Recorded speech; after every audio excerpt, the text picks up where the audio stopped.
오늘 요한복음 21장 7절 이하의 말씀, 14절까지의 말씀을 가지고 주님이시라 라는 제목으로 말씀을 증거하겠습니다. 성도 여러분들에게 묻겠습니다. 나의 부족함에도 불구하고, 연약함에도 불구하고 늘 나를 따뜻하게 대해주고 위로해주는 사람이 있습니까? 그러한 사람이 내게 있습니까? 있는 분은 참 다행이에요. 그런데 없는 분도 상당히 많다는 것입니다. 요즘 참 정말 내 편이다, 이런 사람 찾아보기가 어렵다는 거예요. 남편도 내 편이 아니라는 거예요. 남편이 알고 봤더니 남의 편의 줄임말이었다, 이런 얘기를 합니다. 그래서 어디 가서 이 상처 위로받아야 될 터인데 위로받지 못하고 그 상처를 끌어안고 다른 사람에게 또 그 상처로 괴롭힘을 주면서 서로 힘들어하며 살아가는 사람이 많다는 거죠. 어디서 위로받기를 원하지만 위로받을 수가 없고, 따뜻한 격려를 받고 싶지만 격려받을 수 없는 가운데 신음하는 사람이 꽤 많다는 것입니다. 그래서 그런지 요즘 반려동물이 인기입니다. 우리나라의 반려동물 1000만 시대, 반려인구 1000만 시대다, 이렇게 얘기를 합니다. 2017년도 8월 24일 한국경제 기사를 보니까요, 바로 며칠 전 기사죠. 펫코노미라는 단어가 요즘 새롭게 떠오르고 있습니다. 이것은 펫, 애완동물 의미하는 펫과 경제, 이코노미를 의미하는 그 단어를 합성해서 부르는 말입니다. 그만큼 우리나라의 반려동물 키우는 인구가 많고 그에 관한 사업이 급성장하고 있다는 거예요. 시장 규모가요, 2012년도에 9천억 원에서 2015년에는 2배로, 3년 만에 2배로 증가해서 1조 8천억 원 규모의 시장이라고 합니다. 그래서 펫 택시, 애완동물 전용 택시, 펫 유치원, 펫 장례 서비스, 그리고 요새는 보험도 듭니다. 펫 보험. 그리고 주인이 죽고 나서 사후에 이 애완동물 잘 돌봐달라고 반려동물을 위한 신탁 상품까지 나왔다고 합니다. 재산도 물려주는 경우가 외국에서는 허다합니다. 왜 그런가? 사람은 자녀들도 기껏 정서로 키워놨더니 아무도 자기를 알아주지 않는다는 거예요. 밤늦게 집에 들어오면 각자 방에 들어가서 나와보지도 않는데요. 그런데 집에서 키우는 강아지는 찻소리부터 알아듣는다는 거예요. 멀리서 차가 들어오면요, 그 차가 주인 차인지 다른 사람 차인지 그 소리를 듣고 안대요. 그래서 그 차 소리 듣고 문 앞에 가 있다는 겁니다. 밤 2시, 3시에 와도 어김없이 강아지는 문 앞에 와 있대요. 문을 열면 부인도 안 나오고 아들, 딸도 아무도 안 나오는데 강아지 혼자서 거기서 꼬리를 흔들면서 막 짖으면서 주인을 반긴다는 거예요. 그러니까 드는 생각이, 다 소용없다. 얘가 진짜 내 친구다. 나를 위로해주는 애는 얘밖에 없구나. 그리고 밤에도 자는데요, 강아지가 와가지고 이렇게 잔대요. 들어오면 그 품이 그렇게 따뜻하다네요. 네, 강아지가 탁 와서 안기면 그렇게 따뜻하대요. 그래서 먼지 날리고 여러 가지 비용도 많이 들고, 우리 권사님 중에 한 분은 병원 갔는데 얼마나 병원비가 비싼지 의료보험도 안 되고 그 병원비가 계속 들어가는데, 근데 어떤 일 하시다가도 우리 병원 가야 된다, 밥 줘야 된다, 그리고 이제 가시고 돌아보는 이유가 그러한 데 있는 것 같습니다. 사람들이 위로받기를 원합니다. 사람들이 격려받기를 원합니다. 힘들고 어려운 상황 가운데서 그 가운데 나를 응원해 줄 사람을 좀 만나기를 원하고 그 가운데 힘을 얻기를 원하지만, 그러나 그것이 참으로 여의치 아니하는 세상에서 우리가 살고 있습니다. 그러나 이 같은 세대에서 우리들이 꼭 기억해야 될 것 무엇입니까? 우리 구주, 나의 주님 예수 그리스도께서 계시다는 사실입니다. 예수님을 나의 주님이라고 고백하십니까? 그 고백이 진실한 고백이기를 주님의 이름으로 축원합니다. 그 주님이 계심을 꼭 기억하시기 바랍니다. 그 주님이 어떤 분이십니까? 그 예수님이 어떤 분이십니까? 오늘 요한복음 21장에 그 예수님이 어떤 예수님이신지를 우리에게 가르쳐주고 있습니다. 요한복음 20장과 21장 말씀을 통해서 그 예수님에 대해서 다시 한번 깨닫고 예수님을 나의 주님이라고 진정으로 고백하는 가운데, 그 위로와 평안 가운데 살아가시는 우리 성도님들 되시기를 주님의 이름으로 축원합니다. 오늘 말씀 본문을 통해서 깨닫는 것 첫 번째는요, 제자들에게 찾아가신 예수님을 우리가 생각해 보고자 합니다. 제자들 이때에, 오늘 요한복음 21장 보면 그 후에라고 1절에서 시작되고 있는데요, 예수님께서 십자가에서 죽으신 후에 끝이 아닙니다. 3일 만에 부활하셨습니다. 그리고 제자들에게 2번이나 나타나셨는데 그 후에라는 말입니다. 예수님께서 부활하신 후에 예수님 처음 만난 사람은, 예수님과 대화한 사람은 여인이었어요. 막달라 마리아입니다. 그는 무덤에 찾아갔다가 처음에는 동산직인 줄 알았어요. 그런데 부활하신 예수님이에요. 예수님 만나고 너무 기뻤습니다. 그리고 그는 한 걸음에 달려가서 제자들에게 그것을 알립니다. 그때가 부활 아침이에요. 부활의 아침, 즉 주일입니다. 우리가 주일에 예배 드리는 이유는 무엇입니까?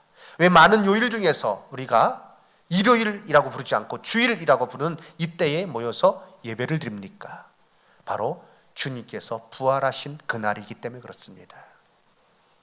우리가요, 신앙생활 하면서 용어도 신중하게 썼으면 좋겠는데요, 일요일이라는 단어, 그건 그냥 일반적으로 요일을 호칭하는 단어입니다. 우리는 일요일이 아니라 그날을 주의 날로 지키는 것이고 주일로 지키는 것이고, 그래서 우리가 주일이라는 용어를 썼으면 좋겠습니다. 어느 식당에 갔더니 안내 표지가 붙어 있는데 주일에는 쉽니다 이렇게 붙어 있어요. 아, 그래서 이분이 신앙생활 하시는 분인가 보다 물어봤습니다. 교회 다니세요? 예수님 믿으세요? 그랬더니 이분이 하는 말씀이, 아니요, 저는 교회 다니지 않습니다. 저는 신앙생활 하지 않습니다. 그런데 어떻게 주일은 쉽니다 이렇게 써 놓으셨습니까? 주변에서 다들 주일이라고 그러더라고요. 그래서 주일에 쉽니다 이렇게 붙여 놓으셨대요. 그런데 제가 그 여행 갔다가 와가지고 교회 중직자예요. 얘기를 나누는데 일요일, 그냥 거침없이 일요일이라는 단어를 쭉 말씀하시길래 사실은 좀 적지 않게 놀랐습니다. 우리가요, 이 일요일을 의도적으로 주일이라고 좀 불러야 됩니다. 주일에 모이고 주일에 예배 드리는 것을 기억하시고, 그것은, 그 용어를 쓴다는 것은 그 의미가 있다는 것입니다. 주님, 나의 주님, 그 주님을 기억하고 주님께 예배하는, 주님의 이름을 힘입어 예배하는 우리 성도님들 되시고, 그래서 용어도 그냥 말만 주일이 아니라 정말 주의 날로 보낼 수 있는 여기 계신 모든 성도님들 되시기를 주님의 이름으로 축원합니다. 우리는 주일에 예배 드리는 거예요. 이렇게 한번 옆 사람에게 인사하겠습니다. 주일에 뵙게 되니 반갑습니다. 아멘. 예, 우리가 주일에 모여서 예배 드리는 거예요. 이것을 꼭 기억해야 됩니다. 처음 그 부활의 아침에 막달라 마리아 예수님 만나고 그리고 가서 제자들에게 전했지만 제자들은 그 반응이 영 신통치 않습니다. 그날 저녁에 모였는데요, 유대인들을 두려워하여 문을 꽉 걸어 잠그고 그들이 모였습니다. 무엇입니까? 아직도 예수님, 부활하신 예수님 제대로 믿지를 못하는 거예요. 그들 마음 가운데 두려움이 있는 거예요. 그때 예수님께서는 제자들에게 나타나셨습니다. 그리고 그 두려워하는 제자들에게 첫 번째 하신 말씀은 너희에게 평강이 있을지어다 입니다. 부활하신 예수님 직접 그들에게 나타나셔서 두려워하지 말아라, 너희에게 평강이 있을지어다, 내가 부활했다, 이것을 나타내셨습니다. 그리고 두 번째 예수님께서 제자들에게 나타나신 것은 그 후에 8일이 지나섭니다. 제자들은 여전히 두려움 가운데 빠져 있어요. 그래서 그때도 문을 걸어 잠그고 그렇게 그들이 모였습니다. 요한 사도는 왜 요한복음을 기록하면서 그런 상황들을 구체적으로 썼을까요? 아니, 모였습니다 그러면 되지, 문을 잠그고 모였다, 그렇게 쓸 이유가 뭐가 있겠습니까? 그것은 그들의 마음 상태를 나타내 주는 것입니다. 그때는 도마도 모였어요. 첫 번째 모였을 때는 도마는 없었어요. 제자들이 도마에게 부활하신 예수님을 만났다 하니까 도마가 나 못 믿겠다, 내 눈으로 직접 보기 전에는, 내가 직접 그 상처를 만져보기 전에는 내가 믿지를 못하겠노라 라고 얘기를 했는데, 두 번째 제자들이 모였을 땐 도마도 함께 모였어요. 예수님께서 나타나셔서 동일하게 너희에게 평강이 있을지어다 라고 말씀하시고, 특별히 도마에게 내 손가락으로 내 옆구리를 찔러 보아라, 이 상처에 손가락을 넣어 보아라, 그리고 한번 봐라. 도마에게 직접 말씀하신 것은 그 의심을 떨쳐버리고 부활하신 예수님을 확실하게 믿고, 부활하신 것을 믿고 의지하여서 예수님의 제자로서 그 삶을 살아가게 하기 위함입니다. 그 사건 후에 일어난 세 번째, 예수님께서 제자들에게 나타나셨는데 그것이 오늘 읽은 본문 말씀 요한복음 21장입니다. 이와 같이 예수님께서 두 번이나 그들에게 나타나셨지만 그 후에 그들이 어떠한 모습을 보였습니까? 요한복음 21장 앞부분에 보면 1절에서 6절까지의 말씀 보면 베드로가 먼저 선동을 합니다. 우리 고기 잡으러 가자. 그들은 본래 어부였습니다. 예수님께서 두 번이나 그들에게 나타나셨지만 아직도 그들 마음 가운데 불안함이 있는 겁니다. 그들이 연약한 상태 가운데 있는 것입니다. 어찌할 바를 모르고 예전에 했던 거 다시 그 직업으로 돌아가자, 그들은 얘기하고 있습니다. 베드로가 선동했어요. 베드로는요, 항상 보면 앞서 나가는 사람이에요. 나중에 하나님께서 그것을 사용하셔서 귀한 사역도 이루시지만 성령의 은혜를 받기 전에는요, 그것 때문에 사고를 많이 쳐요. 요한복음 21장에서도 제자들을 선동해서 바닷가로 끌고 간 사람이 베드로예요. 그들이 가서 고기를 잡습니다. 밤새도록 고기를 잡았지만 그들이 직업이 어부였어요. 그런데 한 마리를 잡지를 못합니다. 그런데 예수님께서 그 자리로 가셨습니다. 그 자리로 찾아가셨어요. 그리고 제자들을 거기서 만나셨습니다. 이것은 무엇을 말해주고 있습니까? 세 번 다 상황이 공통점이 있어요. 제자들은 부활하신 예수님에 대한 소식을 들었습니다. 그리고 직접 만나기도 했습니다. 그런데 여전히 불안과 혼돈 가운데 있는 거예요. 예수님께서 그들을 찾아가시고 또 찾아가십니다. 안 되겠다, 저들은 안 되겠다, 포기하지 않으신다는 거예요. 성경은 그것을 우리에게 말씀해 주고 있습니다. 예수님은 그 제자들을 사랑하시되 끝까지 사랑하셨다라고 말씀하고 있고요, 하나님의 사랑은 우리를 포기하지 아니하고 끝까지 살아가시는 사랑임을 성경을 통해서 우리에게 가르쳐 주고 있습니다. 사랑하는 성도 여러분, 내가 하나님 곁을 떠나서 하나님의 사랑이 멀리 있는 것 같고, 하나님께서 나에게 관심이 없는 것 같고, 내가 지금 살아가는 것 하나님과 상관없이 살아가는 것처럼 느껴질 때가 있습니까?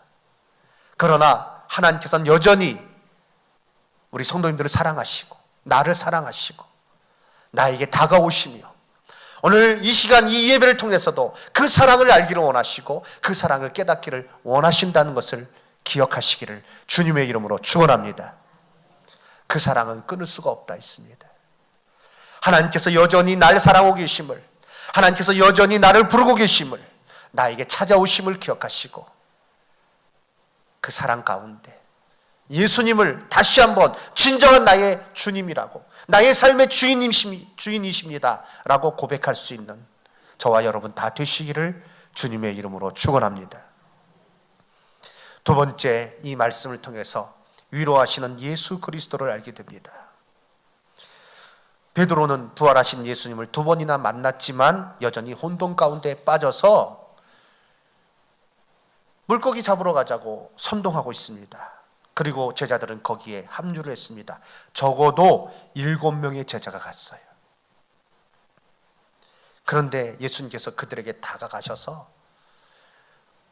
밤새도록 수고했는데 물고기 한 마리 잡지 못하는 그들에게 오른편에 그물을 던져라 해서 물고기를 많이 잡게 하셨어요. 이것은요, 누가복음 5장의 사건을 기억나게 하는 거예요. 그들을 처음에 제자로 부를 때에 예수님께서 거의 비슷한 방식으로 그들에게 말씀하셨고요, 그들로 하여금 자기의 연약함을 인정하고 예수님 앞에 무릎 꿇고 예수 그리스도를 따르는 제자로서의 삶을 살아가도록 그렇게 하셨습니다. 그 시작을 다시 상기시키시는 것입니다. 그것을 기억나게 하시는 것입니다. 그들에게 찾아가셔서 제일 먼저 말씀하신 것은요, 제자들을 부르신 거예요. 21장 5절 말씀에 얘들아 라고 부르십니다. 제자들에게. 세 번째, 예수님께서 그들에게 찾아가셔서 첫 번째 부르신 것은 얘들아입니다. 정신 차리지 못하고 여전히 의심 가운데 옛날로 돌아가자 라고 하면서 바닷가에서 고기 잡고 있는 그들, 우리 생각에는 저 같으면 야 이놈들아 도대체 지금 뭐 하는 거야? 정신 못 차려! 이렇게 호통칠 만도 한데, 호통쳤을 것 같은데 그들을 향해서 얘들아 이렇게 부르고 계십니다. 영어 성경에서는 이걸 children이라고 번역을 했고요, 다른 영어 성경에서는 friend, 친구라고 이렇게 번역을 했습니다. 부모가 자녀를 부를 때 호칭, 얘들아 너희들 지금 고기를 잡았느냐? 친구를, 오랜 친구를 부르듯이 친구야, 내 친구야, 사랑하는 친구야, 너희에게 고기가 있느냐? 예수님께서 부르신 거예요. 왜 부르셨습니까? 그들을 다시 세우기 위함입니다. 그들로 옛날 것으로 돌아가려는 그들을 다시 붙들어서 바로 세우기 위함입니다.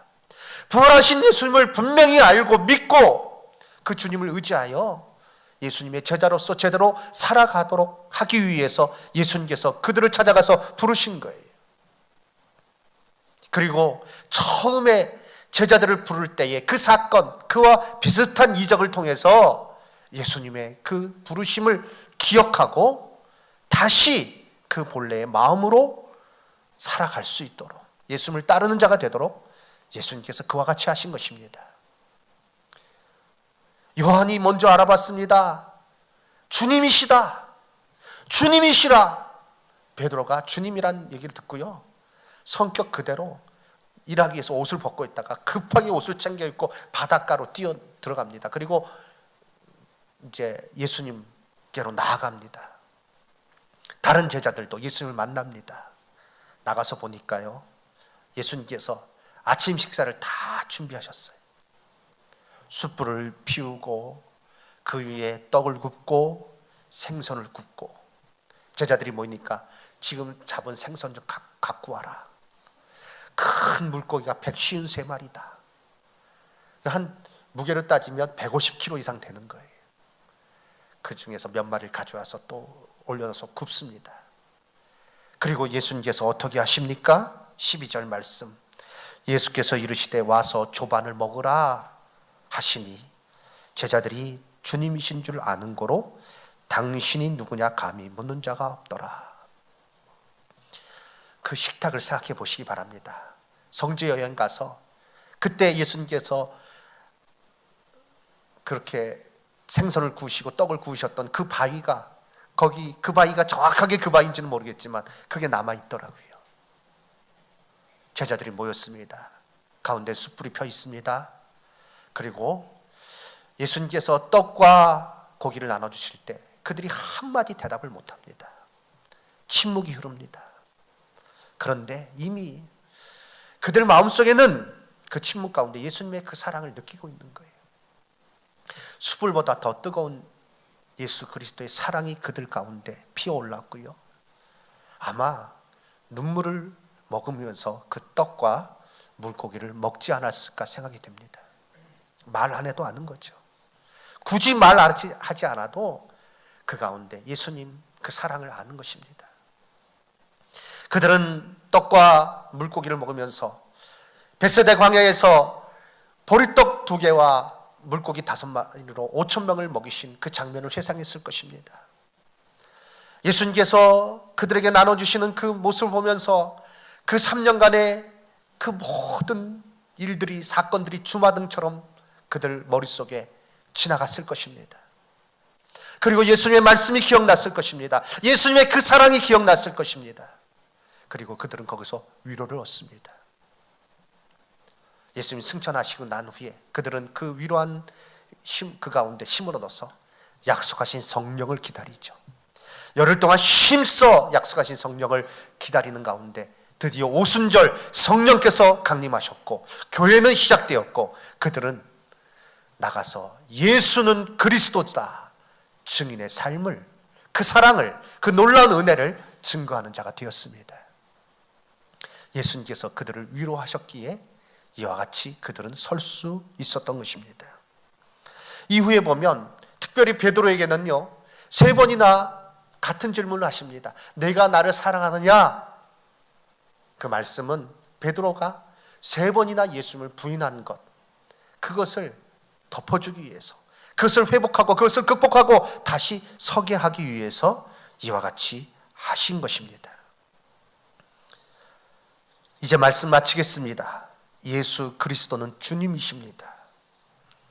물고기를 잡고 있을 때 예수님을 알아본 사람은 요한입니다. 근데 요한복음에는요 자기가 요한이라는 이름을 한 번도 기록하지 않습니다. 그 사랑하는 제자라고 기록을 합니다. 그것이 바로 요한이에요. 그는요 예수님의 사랑을 많이 받은 사람이에요. 그런데 이 당시에는 베드로와 함께 물고기 잡으러 갔어요. 부끄러운 일이지만 그러나 예수님께서 찾아오신 그 사랑 가운데 그가 다시 깨닫고, 그래 나는 그 사랑받는 제자야. 나는 그 사랑받는 제자야. 그래서 자기를 지칭할 때는 그 사랑하시는 제자, 예수님의 그 사랑을 받는 제자, 이렇게 기록을 한 것입니다. 그가 예수님을 알아봅니다. 주님이시다. 적어도 7사람 이상이 있었지만 가장 먼저 알아본 사람은 요한이고, 그는 베드로에게 그 소식을 알렸고 주님이시다라고 외치며 베드로도 그것을 들었고, 베드로는 듣자마자 성격 그대로 막 바다에 뛰어들고 있는 것입니다. 그리고 예수님과의 3번째 만남을 갖습니다. 요한이 주님이시다라고 고백하는 순간 그의 방황은 끝난 거예요. 더 이상 고민하지 않는 거예요. 우리의 삶 속에 왜 고민이 있습니까? 우리가 왜 방황합니까? 왜 우리가 우왕좌왕합니까? 왜 우리가 도무지 내일을 모르겠다, 왜 이렇게 힘든지 모르겠다, 왜 이렇게 나는 어려운지 모르겠다, 왜 이렇게 탄식할 수밖에 없습니까? 내 인생에 주님을 잃어버렸기 때문에 그래요. 주님, 예수 그리스도가 나의 인생의 주인이심을 내가 고백하며 그 앞에 온전히 엎드리고 그 말씀에 순종하여서 내 인생의 방향을 잃어버리지 않을 때 아무리 힘들고 어려워도 우리는 좌절하거나 낙심하거나 이상한 생각하거나 이상한 말을 하거나 그렇게 되지 않습니다. 그런데 내 인생의 주님을 잃어버리면 우왕좌왕하는 거예요. 혼돈에 빠질 수밖에 없습니다. 우리의 삶의 진정한 주인은 누구십니까? 돈을 나의 주인으로 삼겠습니까? 권력을 나의 주인으로 삼겠습니까? 그 외에 어떤 것을 주인으로 삼겠습니까? 망하는 거예요. 망하는 인생이에요. 오직 예수 그리스도, 나의 구원자 되신, 참으로 구원자 되신 그 예수님을 나의 주님이라고 고백할 뿐 아니라 그 고백이 진실한 가운데 나의 인생의 주인으로 섬기는 삶을 사시는 저와 여러분 되기를 주님의 이름으로 축원합니다. 이것을 기억하시기 바랍니다. 그리고 고백하시기 바랍니다. 어렵고 힘들 때 내 인생의 주인이 되신 예수 그리스도, 나의 구원자 되시고 나에게 생명을 주신 그분이 내게 있음을 꼭 기억하시기 바랍니다. 그리고 그분 앞에 내어놓으시기 바랍니다. 절망의 생각을 던져버리시고요, 불안한 모든 생각을 떨쳐버리시고요, 잘못된 방향으로 나가려는 유혹을 다 꺾어버리시고요, 예수 그리스도 앞에 나의 인생의 참된 주인 되시는, 나에게 영원한 생명을 주시는, 나를 위로하시고 나에게 평안을 주시는 그분 앞에 나아가는 성도님들 되시기를 주님의 이름으로 축원합니다. 그럴 때 우리의 삶의 평강이 넘치는 것입니다. 상황이 어렵고 좋다, 이게 문제가 아니에요. 내 인생의 주님을 내가 제대로 고백하고 그 주인으로 모시고 살고 따르고 있는가, 이것이 내 삶이 평안하냐 평안하지 않느냐, 거기서 차이가 나는 것입니다. 오늘 요한이 고백했던 것처럼, 그리고 그 고백 가운데 베드로도 동참하게 되었고 다른 모든 제자들도 거기서 동참하면서 그 식탁의 교제를 통해서 그들이 회복되었던 것처럼, 먼저 내가 예수 그리스도를 나의 주님이라고 고백하고 그로 인해서 내 주변에 있는 사람도 예수님, 우리 인생의 주인이시구나, 참된 주인은 예수 그리스도밖에 없구나 하는 것을 깨닫게 하는 가운데 함께 예수님 섬기며 그 가운데 험한 세상, 광야 같은 세상이지만 그러나 그 은혜, 그 위로와 평안 가운데 살아가시는 우리 성도님들 되시기를 주님의 이름으로 축원합니다. 우리가 주님이라고 부르면서 예수님 앞에 나아가면 예수님은요, 한 번도 거절하지 않으세요. 아니, 성경은 오히려 그 반대를 말씀하고 있어요. 요한계시록 3장 20절에서 무엇을 말씀하고 있습니까? 우리 말씀을 같이 읽도록 하겠습니다. 볼지어다 내가 문 밖에 서서 두드리노니 누구든지 내 음성을 듣고 문을 열면 내가 그에게로 들어가 그와 더불어 먹고 그는 나와 더불어 먹으리라. 예수님 지금도, 제자들 찾아가신 예수님은 지금 나의 마음의 문을 두드리고 계십니다. 내 마음의 문을 열고 예수님을 나의 삶의 주인으로 모시면 예수님 내 안에 오셔서 나와 더불어 먹고 나는 그와 더불어 먹습니다. 교제가 이루어집니다. 영적인 공급과 영적인 순환이 이루어집니다. 살 수 있는 거예요. 그 은혜를 기억하시고, 아직 예수님을 구주로 모시지 못한 분 계시다면 예수님을 나의 삶의 구주로 영접하시고, 그리고 예수님을 나의 구주로, 주인으로 고백하였지만 살아가면서 여러 가지 바쁜 일로 인해서 그 부분을 내가 잊고 있었다면 다시 한번 오늘 요한복음 21장 말씀, 그 가운데 나타난 예수님, 제자들을 찾아가신 예수님을 통해서 동일하게 나에게 찾아오시며 나에게 힘을 주시고 평안과 위로를 주시는 그 예수님을 다시 한번 붙드는 가운데 굳게 서는 우리 성도님들 되시기 바랍니다.